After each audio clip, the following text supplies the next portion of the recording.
आपण मस्त म्हणतो की पाश्चात्य संस्कृती ही आम्ही अंमलात आणत नाही, आम्ही आमच्या संस्कृतीप्रमाणेच रीतिरिवाजाप्रमाणेच वागतो. ठीक आहे, चांगली गोष्ट आहे.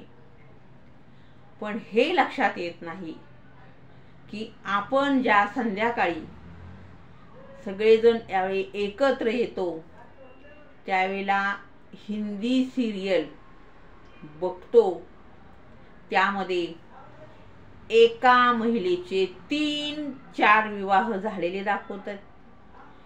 एक हा हिरोच्या 2-3 बायका दाखवतात.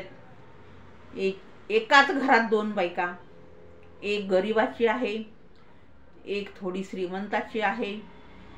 कालांतरानं तो गरीब, आपण प्रेक्षक गरीबाच्याच बाजून असतो.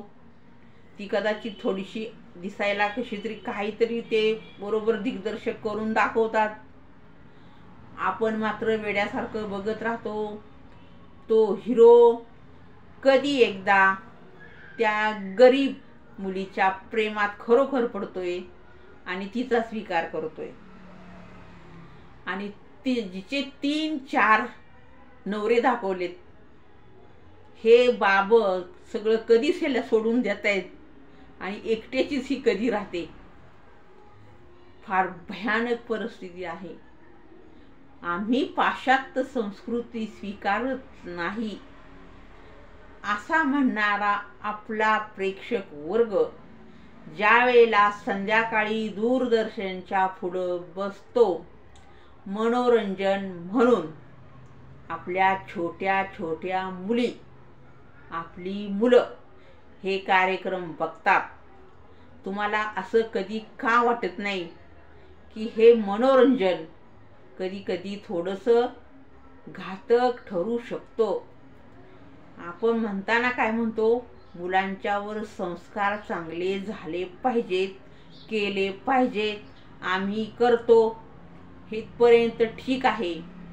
पण आपल्यालाही माहीत नसतं ती मुलं ज्या वेळेला असे काही प्रोग्राम बघत असतात, आपल्याबरोबर ती काही गोष्टी कॅप्चर करत असतात. आपण म्हणतो नाही, ते एवढी काही समजदार झालेली नाहीत.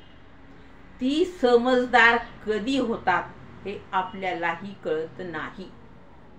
म्हणून जर आपल्याला आपली संस्कृती टिकवायची असेल, आपल्या संस्कृतीप्रमाणे मुलं घडावीत असं वाटत असेल, तर कटाक्षानं, अगदी कटाक्षानं मी सांगते, या गोष्टीपासून मुलांना थोडंसं लांब ठेवा, जेणेकरून त्यांच्यावरती असे वाईट संस्कार घडणार नाहीत.